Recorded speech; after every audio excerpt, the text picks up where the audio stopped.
Today, we've got Tyson Motsenbocker with us for the second time on this podcast. It's been a few years, I think, since the last time we chatted. I think it was with that last album, and here you are now. Got a new album out. Super excited to chat about it. I was listening to it today.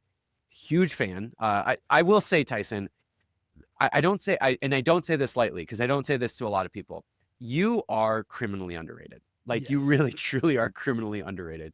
There are so many times where I listen to your music, not just this current album, but especially because of this current album, but even some of your older music. I listen to it sometimes and I'm like, how is this guy not one of the biggest singer-songwriters in the world? Like, how are you not at like Sufjan Stevens level? How are you not at like Bon Iver level? Like, it doesn't make sense to me because you're so freaking talented. But I don't know if you take that as a compliment or if you feel like that's more of a dig. Like I don't know how you feel about that, but I will just say I think you're criminally underrated, and I think it's a compliment. But you can take it however you want. No, I deeply appreciate that. That's very kind. Thank you. This record is a lot of fun in a completely different way than some of your other records, I would say. Would you agree with that?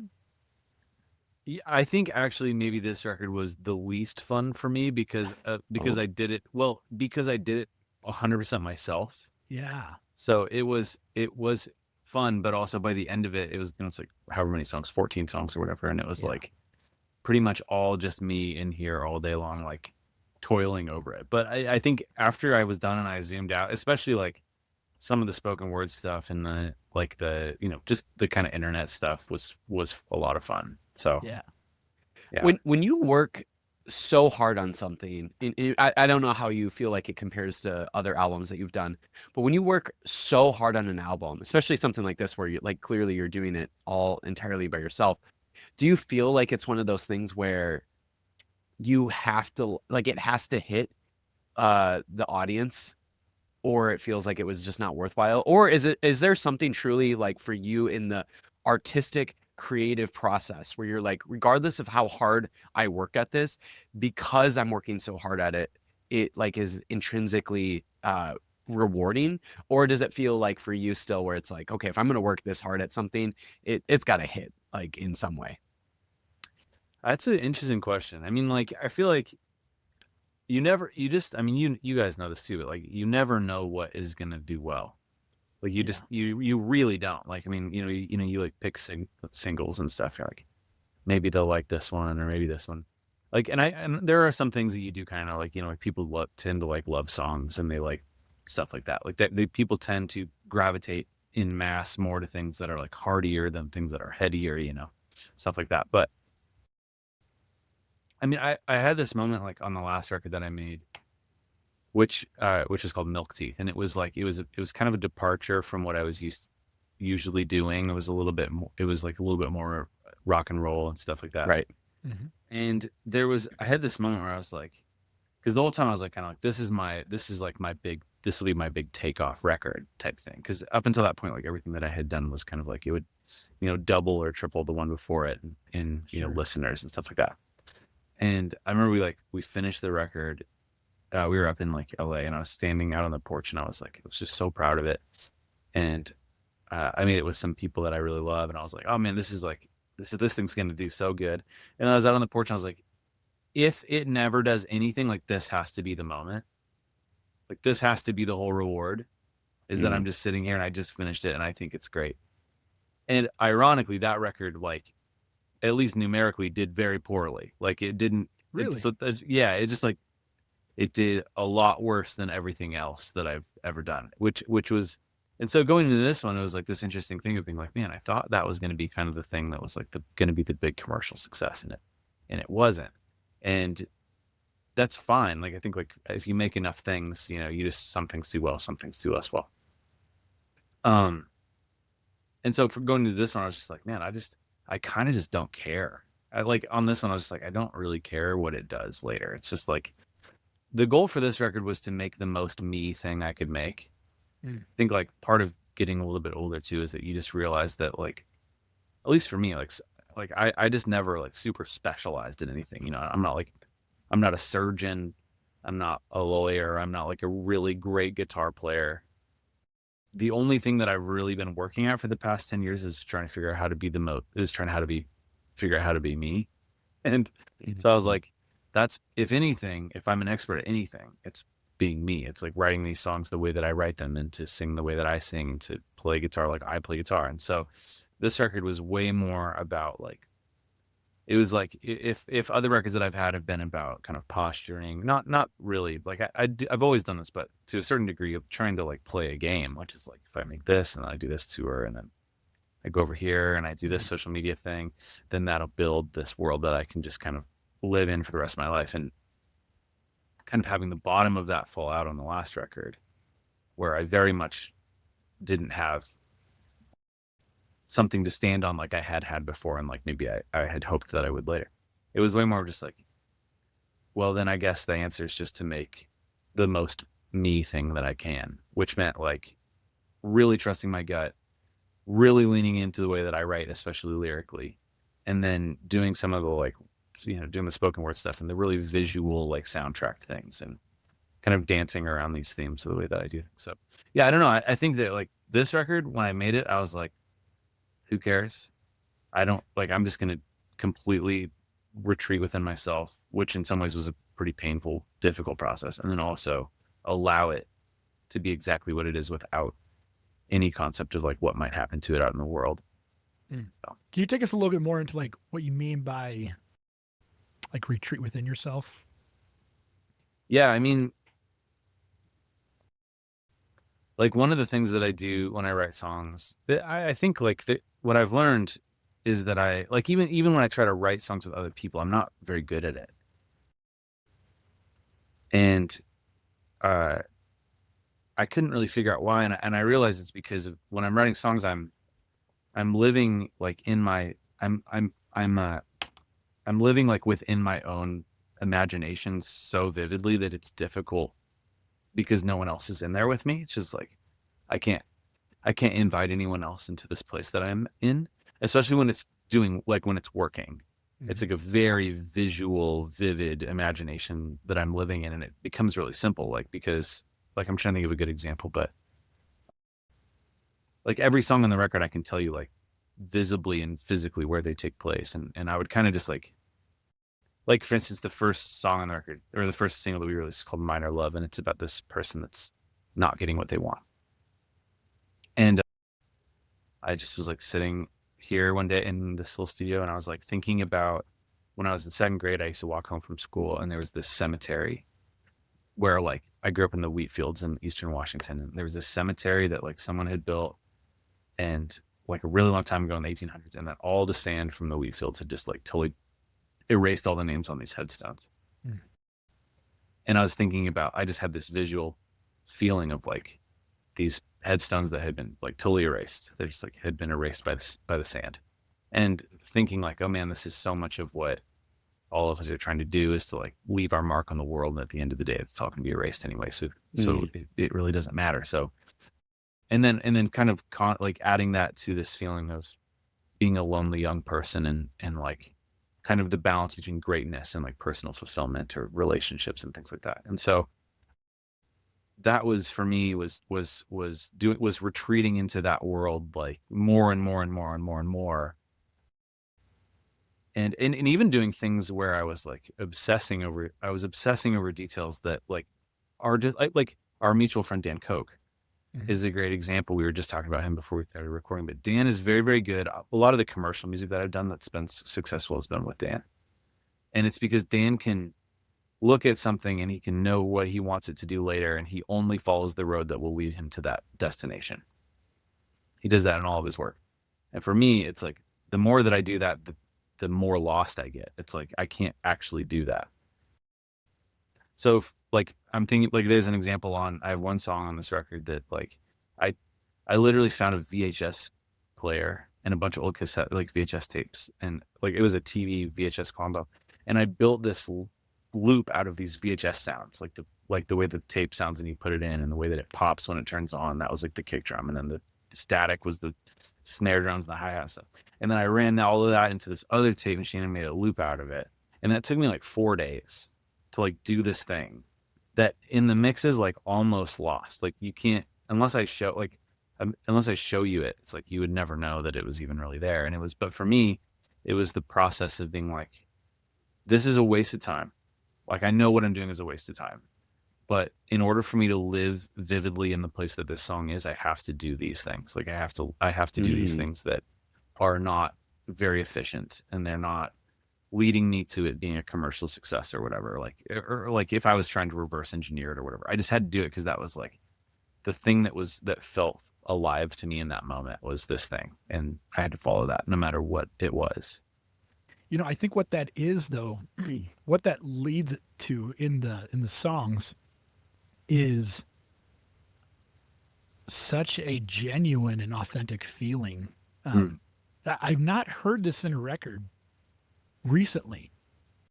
I mean, it feels like you're in the room with me, and it has so much. I don't know how else to explain it. It feels very tangible, like the whole record does, every single tune.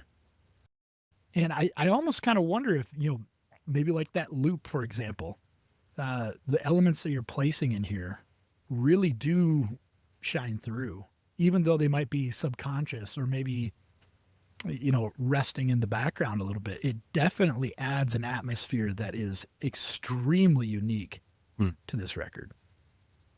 That's like the coolest thing you could say. I love that. Yeah.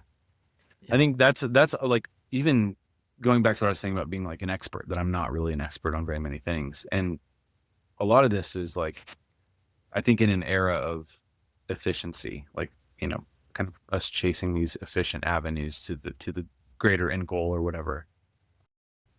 I wanted this album to feel like I was kind of like really struggling on certain things. Like, there's like, I have a whole cello arrangement that I play at the end of the very last song. That's like, I can't play the cello at all. Like, I have one, but it was like these things that are very tactile, very difficult to use. Like I have this tape machine. It's sitting over here. That's like an old tape machine. And it's like, it's hard to use. And I didn't really know how to use it. I would just like run stuff into it. It was basically me trying to, or like, I have all these analog synthesizers on this record, and I can play the keys on like 4. I can play in like G, D, E, and C. And that's like on the keys. But like, so I would have to figure out how to like use various speed to slow things down and change pitch, or like things that I don't really know how to do. And I'm the only one in here. So like, no one is going to come show me how to do it better or whatever. It was just going to have to be me. So it is, I think this record is a lot of me struggling with things that I don't know how to do, with machines that are very tactile and real, that are kind of unforgiving and inefficient. And that, I think when it's working, it leads to this place of like it feeling very tactile and very out of time. It feels like it doesn't feel like unmodern, like it doesn't feel old, but it also definitely doesn't feel like it's something that was made in 2025 either. 100%. Yeah. It feels like it's kind of outside of that in a way. So yeah, I really appreciate you saying that. That's like probably the coolest thing that you could say. Thanks. So, you were talking about this like story of like recording in a way where you're like, it's obviously very intentional, but you just sort of know that this is inefficient, and it's actually not going to be from a listener standpoint, that this is not going to be something that's going to be all that noticed. And I wonder, like, for you, especially as a singer-songwriter, like, how do you balance that with obviously wanting to be very genuine and very authentic to the music that you're creating, and balance that with, okay, I also like need some sort of pop sensibility, because like I am trying to write this for a number of people. Like clearly this is not like avant-garde where it's just like you're creating like some really weird, interesting thing that might actually be truly authentic. But like nobody's ever going to actually care about it. Like there must be some level of like wanting some people to care about it. And I guess like when I'm like asking this question, I'm like thinking of it through the context of like, I know last time we chatted, like you're good friends with John Foreman, and he's kind of tapped in this really interesting kind of balance of that. It seems like where he's able to write music that clearly seems to be authentic to who he is. And he just has this talent or this capacity to write not just authentic songs, but songs that like he knows that clearly are going to be catchy, or at the very least could end up being catchy.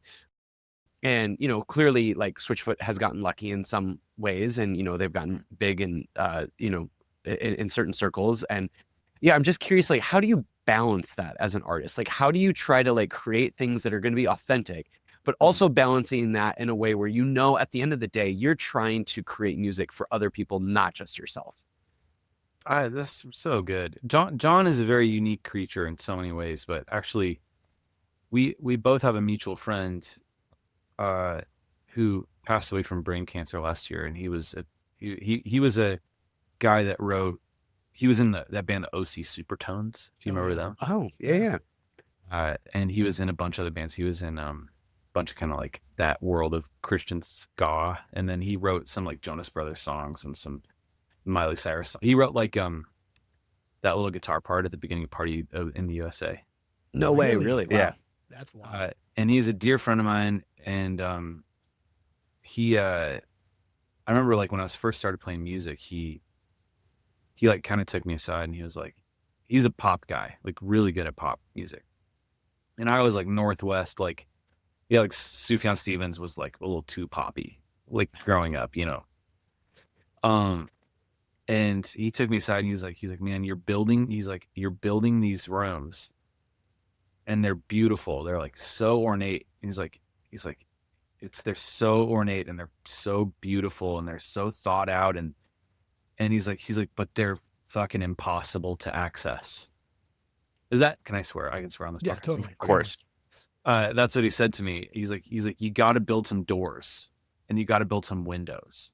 He's like, or else you have this box that no one can access. And he, I don't know, he was very formative to me in that, which is this thing of being like, to make music that is inaccessible on purpose is actually just like kind of insane. It's like kind of like, I mean, kind of be narcissistic, or at least pretentious at the very least. Yeah. Yeah. Yeah. The idea that like that people should, I mean, especially in this day and age, it's actually easier to do it because there's so much stuff in the world that it is so that like we have an attention economy and all this. And like, if you don't have some sort of a hook, like people it'll just go down the river. Whereas like when I was growing up, I think there was a certain amount of like, if it was inaccessible, you had to kind of try, and that made you smart or something. But now people just don't care. There's like, if I don't get it, I don't get it. I'm going to let it. There's 500,000 more things coming down the pike in me right now. So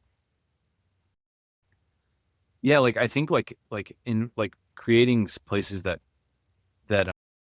are accessible to people, that people can trying to invite them into it, because at the end of the day, like making art is supposed to, when it's done right, it's supposed to give people context for their own lives. Like it's supposed to give people, context. Like that's really what I think it is. It's like, oh my gosh, like this thing is this song.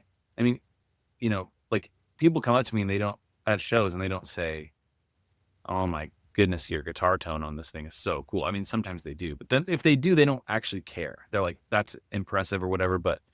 And if they do say that, it's because they're trying to have cool guitar tone on their records. It's way more about people coming up to me and being like, my wife and I, we were on a road trip through Nebraska, and we were listening to this song, and it became our thing. And now we listen to it, every Sunday night when we make dinner, and it's like part of our lives. That's like actually the coolest thing ever, is like, if I can make something that goes into the world, and that's way cooler to me than like having some genius thing that no one cares about. It's like, right. So, and also at the same time, something that I know about myself, and maybe this is self-fulfilling prophecy or whatever, but like, I just know that I'm not for everybody. Like I'm a very specific thing. It's like that's another funny example about like the rooms analogy, is like when you're in this room that you're building, it's like, I remember like thinking about this thing. I was like, I'm looking at this one little window into the world, and out of my little window, everyone likes the same stuff. They all know who David Bazan is, and they all have read, The Lord of the Rings, and they all think that Severance is a great TV show. It's like we all like the same stuff. We all think that these kinds of pants are good and these kind of pants are bad. Like it's like everyone I know, like we're all looking out of the same window. And then you look to your left and there's 500,000 people at a Pitbull concert. And you're just like, oh yeah, I am operating in a very small piece of the world here. Like me and the people that I know like something that in the broad scheme of the world, almost no one else likes. Like we're in this very small, and you're probably little even place. like, who are this 500,000 people that are at this Pitbull show? Because you don't know any of those people, and you're like, who the fuck shows up to this? Exactly. Or like, you go to the airport and you're like, oh, people wear those shoes. Who would wear these shoes? Everyone, apparently. They all are wearing the same shoes. It's like, oh, they're like, there's a lot of people that like a lot of things that I don't like. So it's like that thing of leaning into being who I am is also like with the knowledge of sacrificing that most people won't like it. Like if I do it really well, most people won't like it. But if I do it even better than really well, the people that could like it will love it. And that like, I guess like that's sort of always in the back of my mind is that like I need it to be accessible to the people who could love it. And I need it to be inaccessible to everyone else because otherwise it won't be very good. It's just like, that's just the nature of what I do. I'm reminded of I don't remember which comedian this was that said this, but they had sold out Madison Square Garden 3 nights in a row. They were absolutely killing it. And I guess there's like this old joke that he basically recycled. And he said something along the lines of like, look at this. Look how many people are here. This is amazing. This is incredible, isn't it? He's like, the eternal pessimist in me can only think about all the people who walked right on by outside, right? Totally. But you touch so many people, but there's endlessly more people that are not paying attention or are not interested or like you're saying, like you're operating such a very small part of the world, and it doesn't matter how big you are, you're still only going to operate a very small part of the world. Well, that's such an interesting insight because I think about that at some of the shows that you and I, Cullen, that we go to, where it's like, even like when we go to Furnace Fest, like, there's going to be 10,000 people there or whatever it is, right? Yeah. And I still think to myself, who are the people that just like are totally unaware, which clearly is happening in Birmingham. Like there are hundreds, if not thousands of people that are totally unaware that this festival is even going on. And in our little niche world, that for those 10,000 people, this is maybe the most important weekend of our lives. And there are so many other people that have no idea any of this is going on. And yet for our little world, it's the most important thing. That to me is like a fascinating dynamic that happens in our world. It's very, very interesting. I mean, there's that, I think like success is something, in fact, like when you brought John up, John is someone that I talk about this with like at large, like at length, which is the idea of success. Because like I remember very vividly, I called John I was in New York one time and I called him and I was like, what makes you successful? It's like, what's the metric? And he was basically like, that is the thing that you have to define like for yourself. And you have to figure that out soon. Because if you don't define it, nothing will matter. Like nothing will hit that or whatever. And even like there's that great quote from David Foster Wallace where, he wrote Infinite Jest and it was like a gigantic commercial success, but everyone was saying this is the greatest book ever written or whatever. And it was a New York Times #1. And he said that his whole life, he felt like no one liked his books because they were smart books and people were stupid. Basically, he was like, I write smart books and people are too stupid to understand them. So like, I'll never be successful. And then Infinite Jest explodes. And he basically said like, I had to ask myself this question, like, were my old books bad? Or is Infinite Jest bad? And I was right before. Or is it like completely all disconnected and who even knows? Like, it's like that thing of being like, you can't chase. Here's an example, like my band Telephone Friends that I'm in with John Van Dusen and stuff. We went to we played at last week we played at the Nashville soccer game. We were the halftime show at the Nashville soccer game with Messi, which was cool. Did you see Soccer Jesus? I did, and I am a big fan of his band. Yeah, he's got an okay band. I love his band, dude. It's just all right.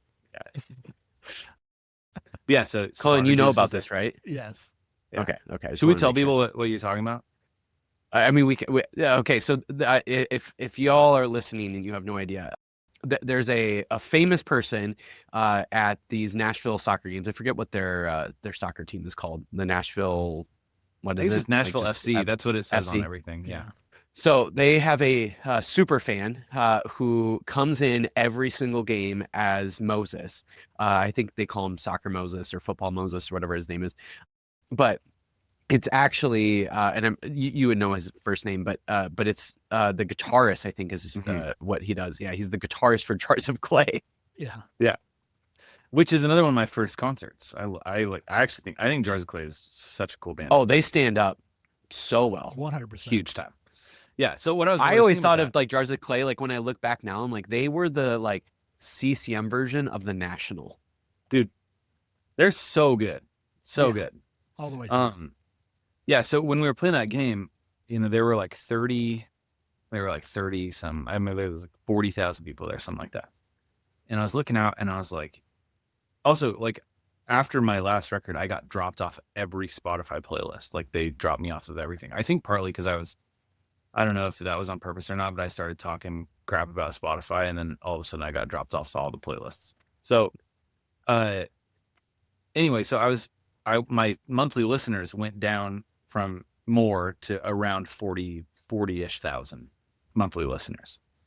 And I was sitting there looking at and like, that's embarrassing. Like it's in the world that I'm living in. It's like, if you're, there's people that have one song that just gets on a TikTok thing and now they've got 6 million monthly listeners or whatever. Right. I've been doing this for 10 years. So this is like, I have a low amount of listeners for like, if you were to ask people that are doing this professionally at the level that I'm trying to do this at, it's like a low number. And so I was sitting there and I was looking at the soccer stadium and I was like, this many people listen to my songs every single month. Like that's insane. Crazy. That's insane.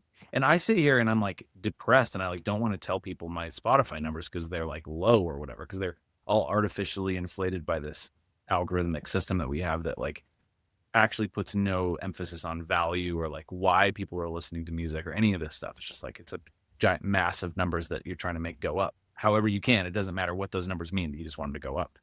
And that thing, I mean, like if you like my high school self or even my college self or even the self of me that started doing this 10 years ago, I'm hitting the success metrics at every mark. Like I have a whole soccer stadium of people that listen to me every month without any Spotify playlists. And I can still tour and I can still, I have friends and people generally like, they like what I make, and people that email me and tell me they're walking down the aisle at their wedding to my song or whatever. But it's just a very strange time in the world when it comes to this idea of success, especially in the arts or in podcasting or in, any of this stuff. It's just like, it's like the complete absence of anything localized or real or tangible or local or close. It's all about you flush this thing that you pour your heart into down the toilet into the black abyss of the internet, and then you just want these numbers to go up that are completely disconnected from people. And it's just like it's strange. It's a strange time, and I think that like really doing a little bit of accounting into like what success means to you is important. That's for me at least. That's been important, especially now, right? I mean, I don't think that this system can last forever. Mm-hmm. I don't think it can even last till the end of the decade, to be honest. It's people are going to start craving something different than what the Spotifys of the world are making people chase, Mm-hmm. Right. It's clear that you've really like contemplated and reflected on the idea of success. And I think that's a very important thing, because just like you were talking about with Modern Worries here, like you had to kind of discover, what does everything mean for you? What does music mean for you? What does putting this out to the world mean for you? And who are you as an artist? I wonder how many people are going on that journey right now. I think a lot are, and a lot of people are. I mean, yeah, I just listened to that podcast that Dan did with John Mark McMillan about how John Mark's He's like quitting touring forever. And he's a guy that I toured with before, and I like John Mark very much. And listening to him talk, it was this, and that's something that's been across the board. Like, I have a lot of friends that are like, we're done. Like, this is, we're not touring, and maybe we're kind of just done. And it's this, I think it's it's like kind of the carving out of the middle of the middle class a little bit. And at the end of the day, I think that's why this record for me, it was like, I had to, like, that sort of underlying feeling of success is very present for me. It's like, because every record I've made ever until now was, it was like, it was on fire with this young man's drive to like conquer the world. And I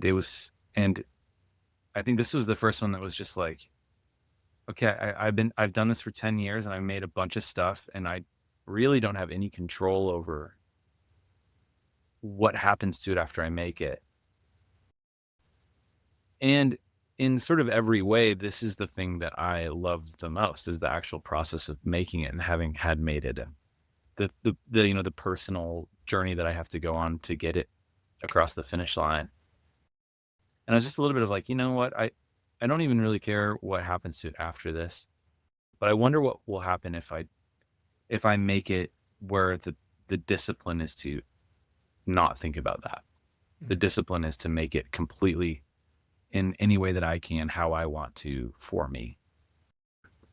And I think that's why it sounds like it sounds. I mean, it's funny, like when people like when I'm doing these types of things now, people are like, oh, we love it so much, like it's so great. And I'm like, I don't know what I think about it anymore. Like, if I'm being totally honest with you, I'm like, I have listened to those songs. I mean, some of those songs have had 20 versions of them. It's like, like Minor Love probably has had 4 different drum tracks on it that have been pulled in and out. So like, I don't even really, I've completely lost context, but I made it in a way that felt very close and very real and very divorced from the idea of success, just kind of to seek this thing in its purest form to the very end that I could go. And now it's just like, it is very much not mine anymore. Like, which has not happened in the past, It's like, Yeah. It's gone. It's out. I like poured everything that I had into this from the perspective of just making it as good and as me as I could. Yeah. So for better or for worse, it's like, it is what it is. So I love it. Not to like equivocate at all, because I definitely don't think it's equal in really any shape or form. But, obviously I think there's a difference between creating music versus creating something like a podcast like this. And at the same time, like I often think about like, yeah, this could be a way bigger podcast. Like there's podcasts out there that maybe do similar kind of thing or whatever, where they're interviewing similar kind of artists or whatever, and they're way bigger. And I could look at those and have that sort of jealousy or kind of wonder like, why is this not as big or whatever. And at the same time, I just like, I think I've gotten to, at least within myself, I'm not going to speak for you, Cullen, but like at least for me, I, at the end of the day, think, okay, the creation of this podcast means that once a week I get to hang out with my best friend. And that in and of itself is worthwhile. Yeah. And because Cullen and I live like 4.5 hours away from each other. So we don't get to see each other in person very often.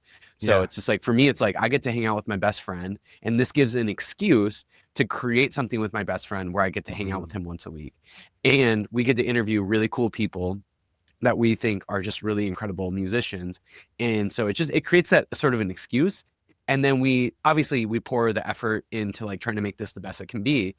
And I don't know, like there's something to me intrinsically rewarding about that. And then when we go to like different shows, like, something like Furnace Fest, and that's when we get to see like people where like, even at this last Furnace Fest, there was a guy from Canada that like came all the way from Canada, all the way to Birmingham, Alabama, and was like, dude, like I listen to your podcast and you're the reason why I decided to come to this festival. Like, to me, like that's like a cool experience for us to like, even though, obviously we don't have huge numbers or whatever in our downloads and listenership, but at the same time for me, like intrinsically it's like worthwhile. And then you get these like little moments where somebody speaks into why this is important for them, and it's like, well, that's why I do this. Like I do it because I get to hang out with my best friend, and because like clearly this matters to some people, which is cool. Yeah. Well, and too, I mean, like there is a certain piece of it too. I mean, that's why we started Telephone Friends, was that like, Yeah. we love these people. We live all over the place, and it's a really good musicians. And it was like, it was an excuse to do this thing together. But yeah, I think there is this thing that happens when you get a little too slick. I've seen this with a lot of people, where they, they get a little bit too, I mean, the classic like Nashville thing, which is that you start at the end. You're like, who's going to listen to this? And then you create that person, and then you follow that rope back to the very beginning. Yeah. And to me, it's like, it is so, I don't know. It's just, it's that question of like, what, like I heard this quote one time that said, like, what you do every day is what you do. It's like, it doesn't matter what your job title is or whatever. It's like, it matters what you do. Like, do you like doing what you do?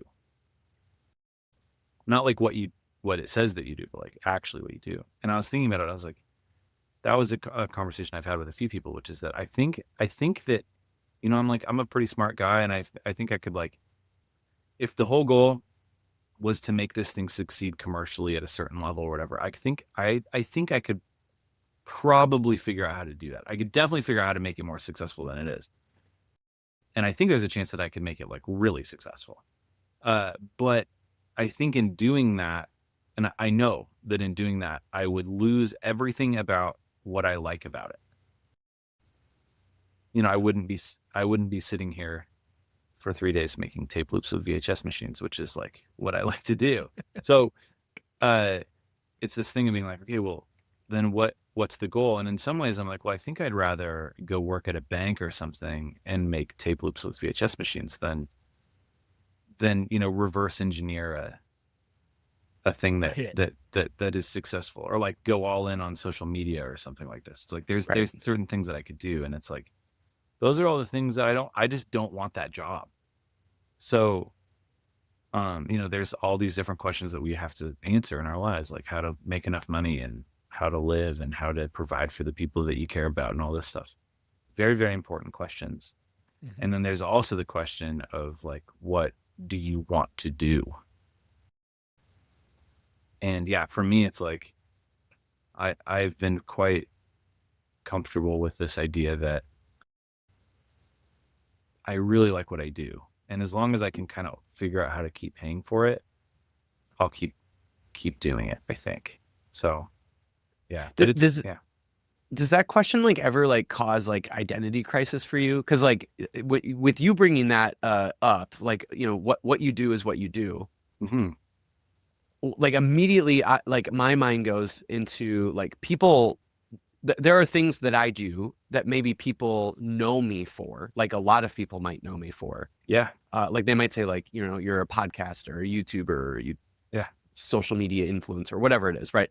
But like what's interesting is like, yeah, those are some things that I do, but like the things that like in terms of like how I identify, or the things that when I think about myself, the things that come to mind way before anything like social media or podcasting is like, I like to cook at home. Mm-hmm. So I'm like a home cook. That like comes to mind first. I'm a YouTube watcher. I love watching YouTube. Jersey Shore watcher. That's in there. A runner 3 days a week. That's in there now. Like, so there's like all these other things that come to mind before like all these other things that people know me for. And like, I'm even like thinking about that with like you right now, right? Like, we know you for Tyson Motsenbocker, the singer-songwriter, right? Mm-hmm. And that's why you're on this podcast. But like, I would imagine for yourself, you think about yourself in a different way, or at least you add like a bunch of other things beyond, and maybe even in front of singer-songwriter. And so I don't know, like how you think about that in terms of this identity thing, but like that comes to mind for at least me, of like, there's so many other things that even though I might be known for certain things, I like know myself there are other things ahead of that I know myself for. And so I'm curious, like for you, like does that feel similar? Does it feel different? I'm just curious. Yeah, I actually think that is one of the mistakes that I made early on, or not mistake necessarily, but it was a conception it was a misconception that I had about the nature of attention, which is that like I don't think anyone, including me, is very good at like nuance when it comes to public people. I think that like when like you think that, like, for example, like if all of a sudden, the guy from the National is like, also I'm doing stand-up comedy, I'd be like, no, you're the National guy. Like I know that's your thing. You're the National guy. And he's like, yeah. Or I mean, like, Bryce from the National is doing production now, but it's still like similar world or something. But I'm like, I just, when I look out at these people that are trying to be two things, it's difficult for me. And that's what I always sort of thought that I could do, was that like, I'm going to get enough people's attention. I'm going to get enough people to notice me. And then I'm gonna do all sorts of things. I'm gonna do like spoken word stuff. I'm gonna write books. I'm gonna create these universes that we can live in and all this. And it was like, I'm gonna be like writing about some Christian things and also like in the major market. I'm not gonna kind of go either way. I'm gonna be indie and I'm also gonna have a little bit of this commercial thing. Like Christian Donald Glover. Yeah. No. Honestly, I mean, that's a great example. He's one of the only people I know like that somehow, or like Petey. Like the Instagram guy, Petey. Yeah, he somehow crossed over, but now, like at first it was like, you make funny videos on the internet. Why are you making earnest indie rock now? It doesn't make any sense to me. It was a struggle for me as someone that liked him on the internet. So it's the teacher conundrum, right?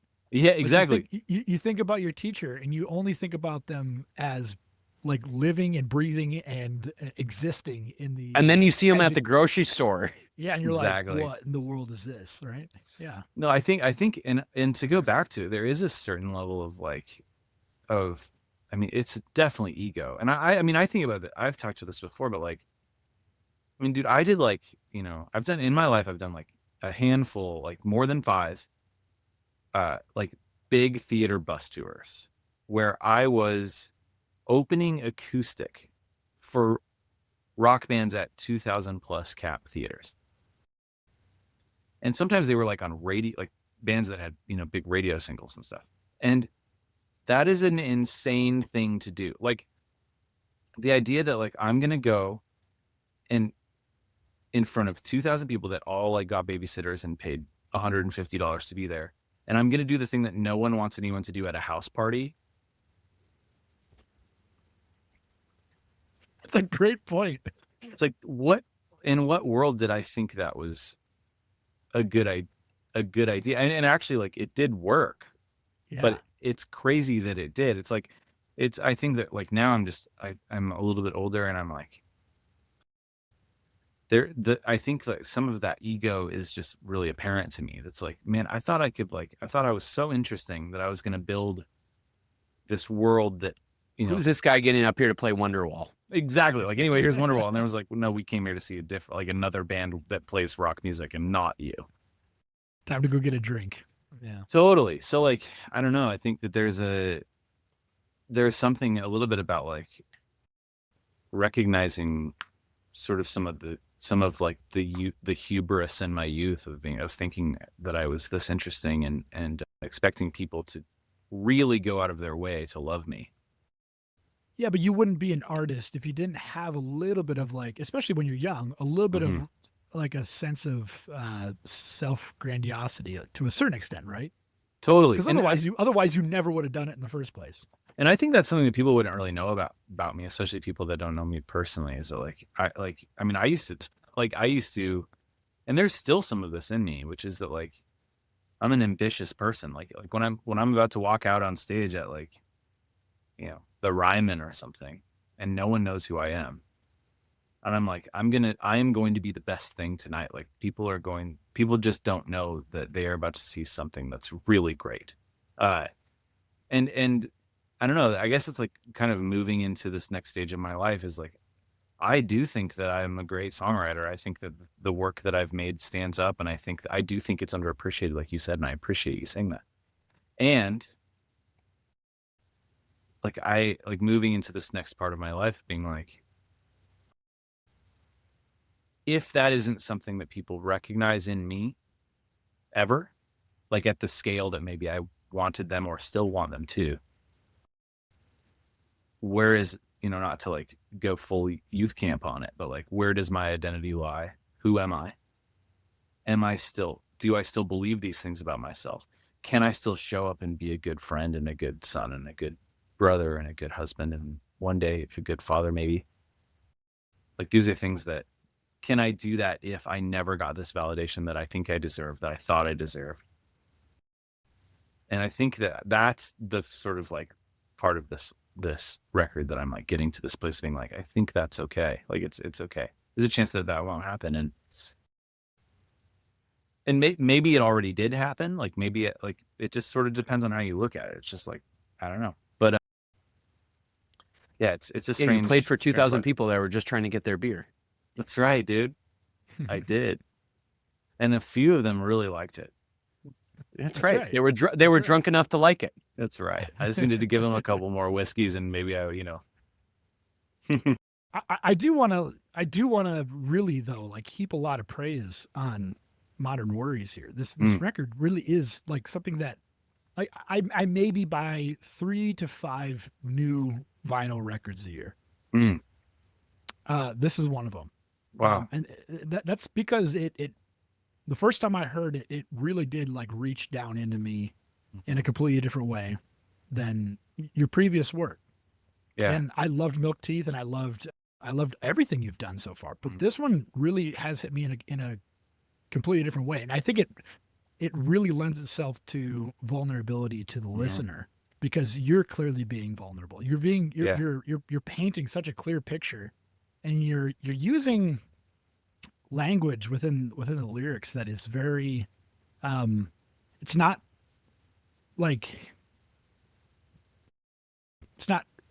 overwhelming, it's not bombastic, it's not like trying to say too much, but it's saying exactly the right amount.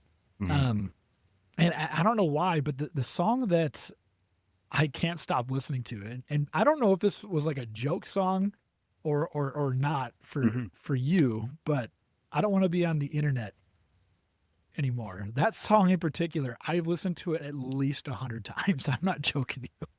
I even showed it. So I'm a teacher by day. I showed it to my class today, and we had a little like 5-minute discussion at the end of class. Wow, I love that. About our internet selves, our digital selves, and what life was like before we were constantly connected. And it opened up a brand new discussion that, when you're talking about, Gen Z kids and some, the youngest generation, is it Gen Alpha, whatever it is? Gen Alpha, yeah. Yeah.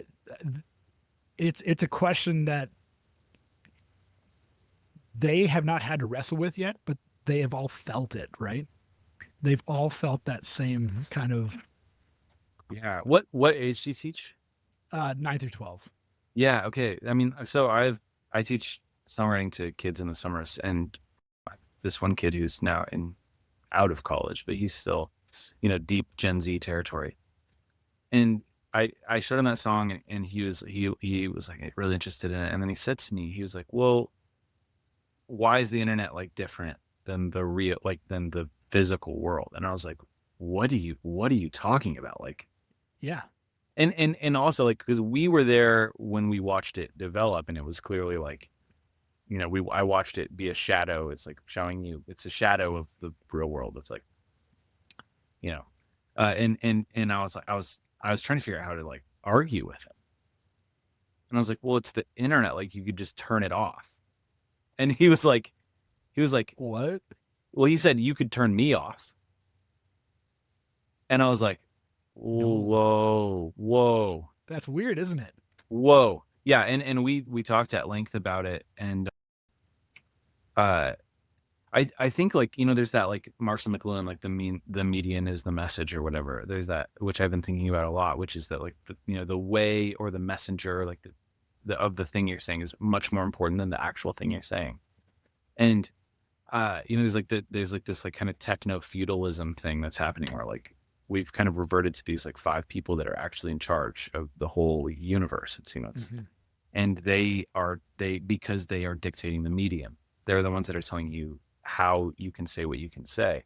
And I realized like one of the things that brought that song on was we've like really reverted as a society, I think, to this binary thinking of like, it's an on or off thing. It's like, am I going left or am I going right? It's like, it's a 1 or it's a 0. Like all computers are just like on off switch, just to doing this all day long. And it's like, that's how we're thinking about it. It's like, oh, so of course, if your brain is thinking like a computer, then a tree is the same as like a Spotify algorithm. It's just like it picked brown and then it picked this type of tree and then it picked this big and this many years old or whatever. It's just like, and I think it's like a poisonous way to think. Like, I think that we are like spiritual and emotional. And that's why the end of that song is like, it just says, I'm a piece of a star stuffed in an algorithm, computers only think in 1s and 0s. There's more numbers too. It's like this thing, like if we as a society start thinking everything is a 1 and a 0, and in reality there are infinite numbers, not to mention there's like 3, 4, and 5, not to mention 800,456. It's like there are so much more than what a computer can think.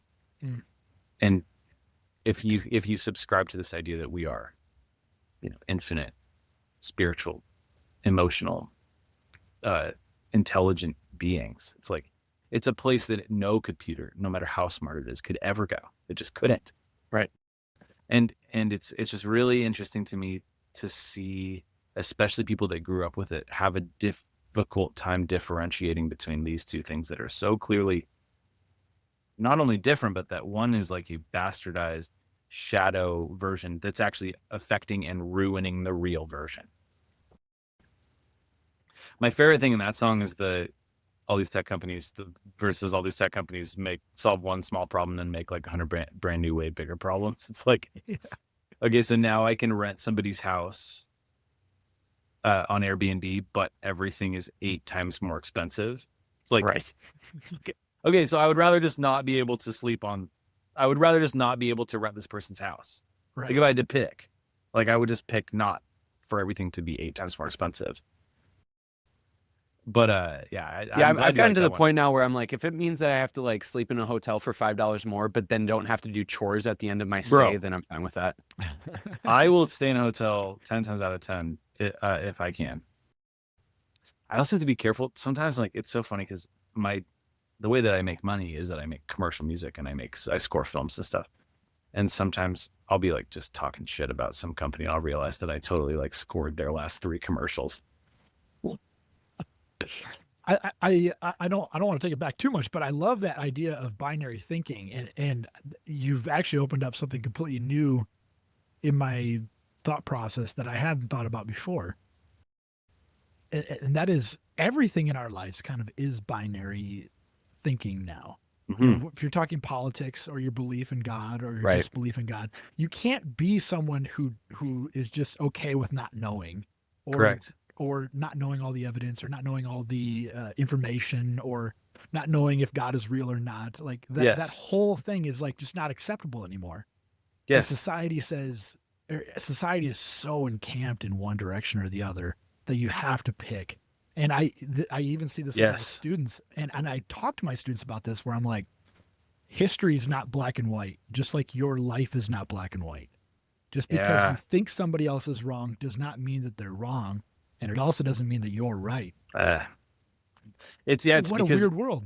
It's because like that binary system is that like it's slotting us into categories. It's like boom, you're here, boom, you're there. It's like in every way. Like there is no, and part of that I think is just the scope of the world. It's like right now I could open a tab and I could message my 3rd grade teacher. Like if I could think of her name, I could find her and I could figure out where she lives and I could send her a message. This is like, that should not happen. Like that we are not living at a human scale in any way. It's like this album release that we just did. I had a bar I just picked the closest bar to my studio and I rented it out, and all the it's an American Legion. So like all the old veterans had to still be able to come. So they were just there, and they were all super drunk. And then I like fans that like flew in from all over the country and stuff to go to this little show. And it was just like, this is at human scale. Yeah. Like even though people did have to fly across the country for it and stuff, it's like, they're still sitting at the bar with this guy, this alcoholic from down the street who drinks like 6 rum and cokes every night at this same stool. And I think that like the bigger we get,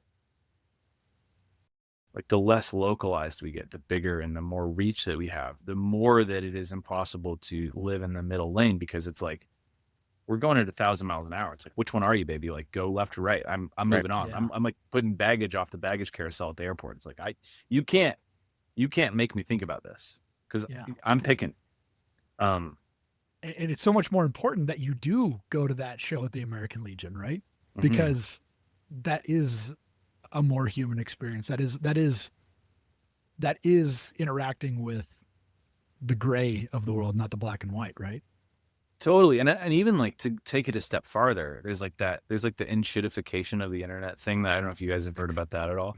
But basically the models for all this stuff is that they give you something that's way too good to be true, and they get you hooked on it, and then they slowly make it worse, and get their margins better. So like if you go all the way back, like when it started like with Uber is the kind of prime example, which it was like, whoa, I can take cab across town for $5. Like, this is amazing.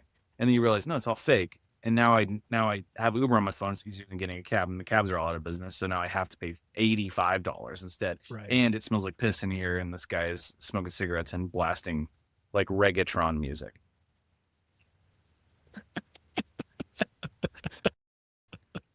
But yeah, it's like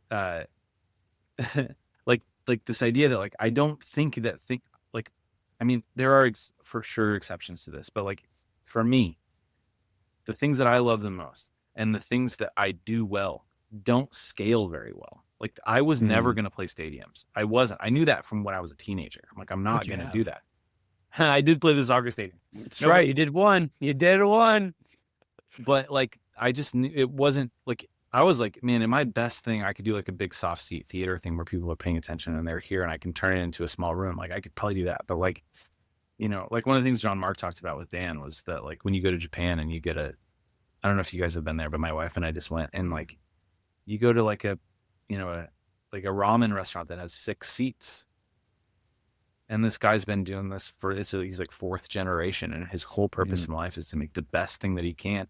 And he can't do it for more than 6 people at a time.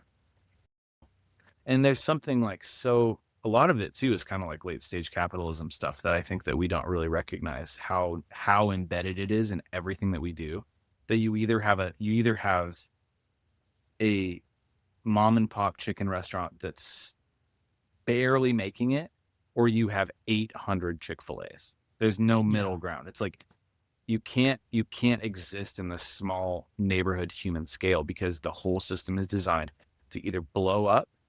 It's like your post is either going viral or it's going to 100 people. There's no middle ground. And for me, it's just like, that's one of the big struggles that I'm having right now, is that like, I never wanted to go big. I really didn't. Like, I never wanted to be the biggest thing in the world. I wanted to find the people that could and would love it, and serve those people the best that I could and the most honestly to infinity and beyond, you know? And so to go into this world now, which is like, it's either going right or it's going left. It's succeeding or it's failing. I'm like, I didn't want to fail, and I didn't want to succeed at the level that I have to succeed. So I don't really even know what to do next. It's just like, and to your point earlier, it does feel very much like a specific moment in time. It's like, this is one moment in time that will pass, because none of this is what any of us want. But it is just a very interesting moment in time, watching kids say that the digital world is the same as this physical world, and you know, watching all of these things algorithmically push us to infinity or to zero. It's like, it's a strange time, and it feels like a time that is particularly unhuman at scale. but like I think like between individuals, it's actually like never been, for me, it's like never been richer. Like my relationships are thriving, the ones that are outside of the internet. Yeah, absolutely. So yeah. Sorry, I know you guys are like, we should talk about this new record, and I'm like, let's talk about failure for an hour. No, Dude, that's that's the record though. Yeah. That's the record. Totally. I'm not Yeah. gonna lie though, too. This has been 100% one of the most enjoyable conversations we had this year on the podcast. It feels like we're getting to the heart of things. Yeah, totally. And I mean, like the cool thing is like Yeah. there's a million other things that I like wanted to bring up or Same could here. have brought up. And I just like I want to be respectful of everyone's time, but like there's what I do know is this conversation could have gone another like 2 hours. yeah, Easily. for sure. Easily. I mean, I really appreciate you guys having me on, and I do love this record, and I'm really proud of it. And it's definitely the most me thing I've ever made. And in some ways, I think that's maybe why I like have such a tumultuous relationship with it, because I have that relationship with myself. But I'm really proud of it, and it has a spirit to it that I don't think any of my other records do, for better or for worse. Like it has a very specific feeling and a very strong spirit, like almost like a soul to it that I think you can 100%. feel when you listen to it. Yeah. So I think listeners can feel it as well. Yeah. Yeah. Should we talk about your guilty pleasures quick? Yeah, sure. All right, let's do it. All right, so no particular order. Yeah. 5 guilty pleasure artists. Oh, 5. Okay. Yeah. Oh, that's tough. Yeah, so the artists that you just talked about your friends, like maybe that your friends would make fun of you for listening to, right? Mhm. So I'm sure Cullen maybe give you an example, but Cullen loves Creed, huge fan of Creed. Yeah. For me, I'm a huge fan of Train. Just like anytime Really? drops the Jupiter, yeah, Oh, I love drops that. the Jupiter comes on, I'm going all out. And I I'm will going make all fun of worship him mode. every time. I'll make fun of him every time. It's That's terrible. fantastic. I think that's so great. Well, I told him before you came on, Mason, that my first concert was Creed. Hell yeah! Opened by Nickelback. First of 3, Nickelback. What? Who is the middle or was? Middle was a band called Seven Dust. Do you remember them? Oh yeah, I remember Seven Dust. Wow, Yeah. that's a hell of a show. That's a good show. I'd say so. That was a great is- show. Like if you're currently 45 and you're a white dude who just got divorced, like that is your like that would get you through. If all 3 Yeah. of those bands played together right now, Yeah. like that would get you through another year Your shirt what is year- not staying on for that show. Definitely not. for sure. Yeah. What year was that? Do you remember? Oh man, I was in early middle school, I think. My mom had to take us there. Did And your my mom stay? Oh yeah, she stayed we were on the floor. She was on the floor with us, but she walked away. But one thing I remember is that I was there with my 2 friends, and it was like the turnover between Seven Dust and Creed. And I hadn't seen my mom all night, so I thought she was just gone. And then these like 3 chicks up in the top started flashing everybody. Yeah. And I was probably like, I bet you I was in the 5th or 6th grade. And I was like, oh my gosh, That's what they look like? I was like, this is a groundbreaking moment. And I turned around, my mom was there. She was looking at me like this. Dude. Because she knew what was happening. She came over to police, dude. And I was Did so your mom, bummed. Did your mom say anything about it later? No, my mom's thing was like kind of peace by strength. She's Ronald Reagan. Yeah, she was Ronald Reagan, dude. She was peace by strength, dude. She was park the aircraft carrier off the coast and don't say anything. That was her. That was her motif. Do you ever think about the fact that like the first time you probably ever saw boobs, your mom saw that with you? Yeah. It's a very strange Live moment. boobs, yeah.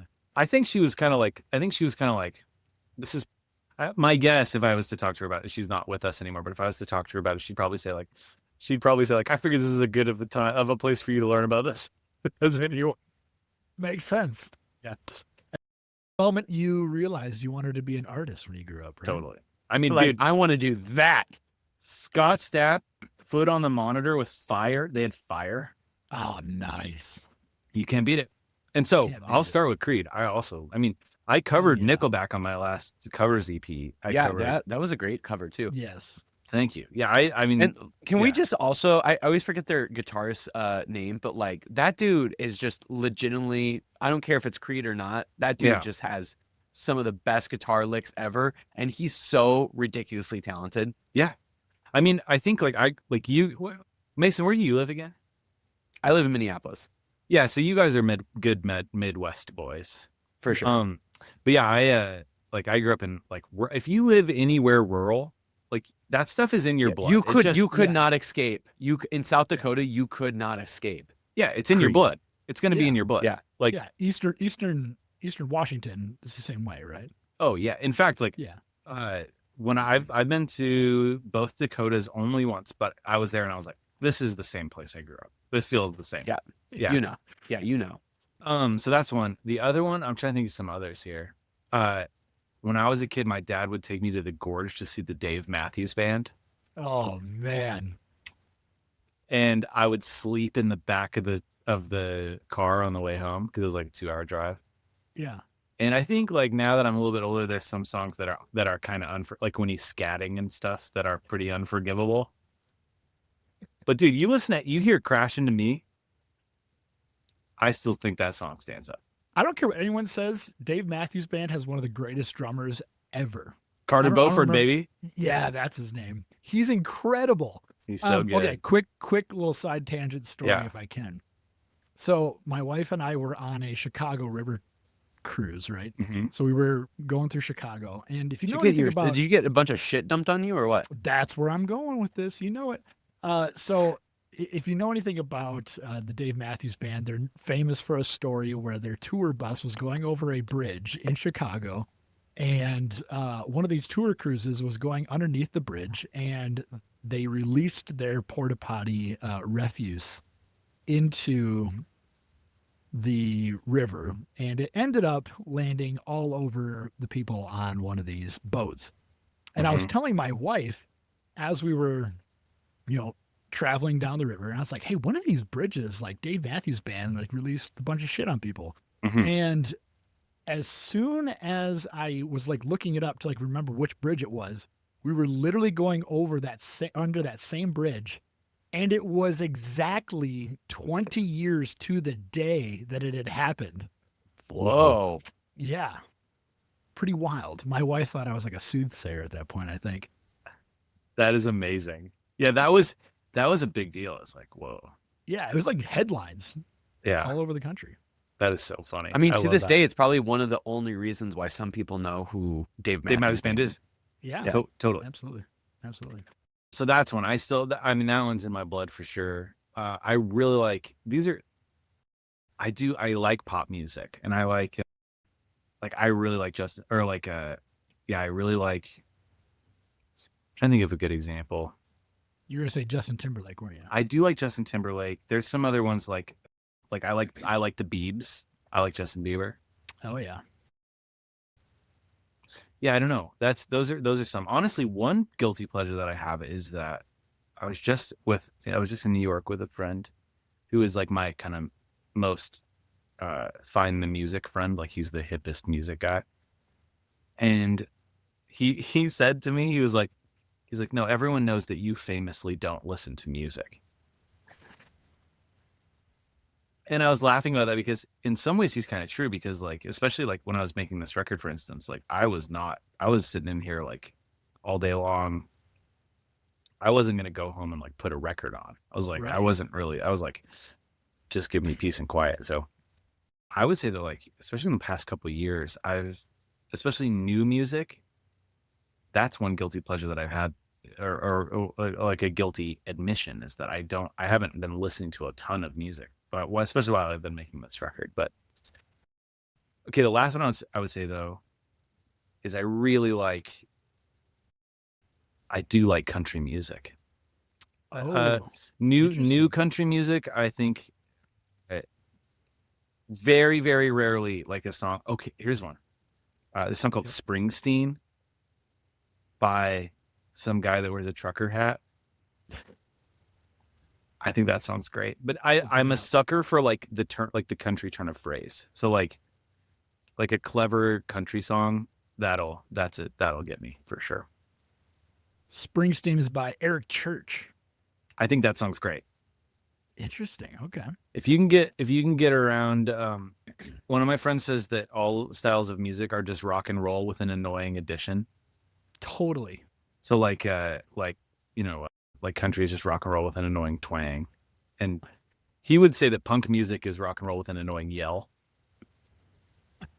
Played too fast. So yeah. That makes sense. Yeah. I like that. Yeah. I would not have taken you as a country fan at all, but I don't know if I'd say I'm a fan, but like every once in a while it'll come on and I'll be like, this is doing it for me. In the same way, like if you're at a bar and like a Nickelback song or a Creed song comes on, it's just like the right country song comes on at a, honky, like not honky tonk, but like, bar with like a dollar bill stapled to the wall. Yeah. Oh, it's just like, this is proper. This is proper. I just did that last weekend and it felt right. It felt natural, Yeah. Everything in its right place, That's right. That's a radio. Like Radiohead. Exactly. We're the same wavelength, Mace. I love it. That's right. It's like we've been best friends for a while. Well, Tyson, thank you so much actually, before I close this out, what do you want to plug? Obviously, new album's out. I don't know if you got any shows going on or not, but yeah, what do you want to plug? Definitely love for everybody to check out the record after I gave it such a glowing endorsement on this podcast with you guys. I do love that. I love the record and I hope people listen to it and love it. And also I wrote a book a couple years ago that I'm really proud of. It's called Where the Waves Turn Back. I'd love people to check that out. But the thing that I'm the most proud of right now is that I'm currently in the process of trying to collect as many copies of the movie Hook on VHS as possible. And I'd actually like to collect, if I can, I'd like to collect every single copy that exists. Just on Wait, VHS? that's not the one that like was Robin like the Williams. last. Oh, okay, that one. That I for some reason in my mind I was thinking Hook was like one of those last movies that came out originally on VHS, but that's not correct, right? No, that can't definitely be. not. That came out way before VHS ended it. Okay. Yeah, All right, I yeah. just This wanted to would have double been check. this would have been like probably Mid-90s, 90, right? like 95 or something. Yeah. We had Dustin Hoffman plays Captain Yeah. Hook in it. Oh, that's right. We got, Plays of a course, Great Captain Hook. I mean, maybe the best. He literally just became Captain Hook. It's so good. So Rufio is in it. He's a Yeah. great character. Rufio. What's your fascination with Hook? Like what drew you to that movie in particular, or that Well- film, I should say? 'Cause it's a Well, for film, one not thing, a I movie. would say it's criminally underrated. It is a great performance by Robin Williams. Yeah. The set design is 10 out of 10. And it's just a lost piece of my childhood. So I'm just going to see how many copies I can get. So How many would you say you have now? Do you have them counted? I'm sort of new in this expedition that I'm on, but I bet you I've got about 400 copies of it. 400? Yeah, but I'm trying to get like 100. Do you have like a room? Do you just have a room of Hook? Yeah. There's in a line. They're in a line. That's amazing. Wow. Yeah. Okay, so is it a thing where like you're just collecting them to collect them, or do you try when you collect it? Do you actually try to watch Hook on that particular VHS tape? No, I don't watch them all. I will, but I'll occasionally put it on, in the background. So you're just like hoarding it to hoard it. Yeah, exactly. That's Exactly. brilliant. That's fair. Brilliant. That's You're fair. trying to corner the market. Yeah. So, sooner or later, these are going to get extremely expensive, especially if you start to, dwindle down to like the last remaining copies. Right. What would be your top dollar, do you think? Before Well, before you would just be like, all right, that's too much. I can't add to my collection anymore. Right now, I mean, it's probably like you can, like if you go to the thrift store, there's usually going to be like 2 or 3 copies there. And it's usually like, you can get them all for, $1 or so. You can probably get 5 copies for $1 or something. So, down the line, I mean, if I was on this is the last copy in existence, there's a chance that I would pay top dollar, I'd say at least $100. Is this like an investment strategy? Like, is this your retirement fund? Like as a musician, I can't imagine there's much better retirement fund than I guess hoarding every copy of Hook in the universe. Yeah, I mean, eventually I'd like to put them in a building and charge admission just to see all the copies. You're basically going to be like the Martin Shkreli of Hook. Exactly. Exactly. I'm going to pretend that I know that reference. Martin Shkreli was the guy who he bought the patent for what's the drug? I can't. Oh, it You was. you stick it in your leg so that you can you don't have an allergic reaction. I thought it was was it that or was it a? Well, that guy, I know what you're talking about. He's the guy that bought the EpiPen. He's the guy. Yep, and he's the guy that had the Wu. He bought the Wu-Tang record. Yeah, he bought the That's Wu-Tang right. record. Yeah, That's right. Yeah. That's a good poll, man. Good poll there. Thank you. Yeah. Appreciate I don't know why, but for some reason his name sounds like a director. He sounds like it does. He sounds like somebody that would be like in a crypto Ponzi scheme to me, which I guess he kind of Well, that's was. true too. 100%. That's I guarantee you 100% he is. I guarantee you he is. For sure. If we were to take a bet right now, and we all betted that yes, he is in a crypto It's a safe ass bet. We would all make money. Yeah. Yeah, we're totally.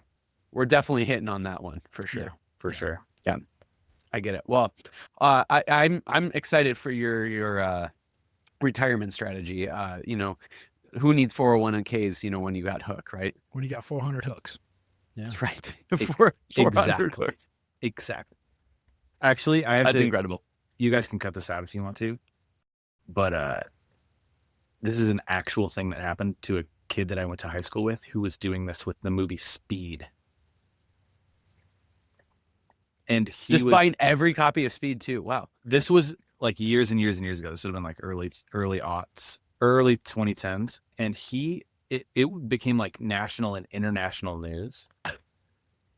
And like he was all over the news. It was like one of the first kind of early viral. It was like big Twitter thing. And people would send him like 25 copies a day.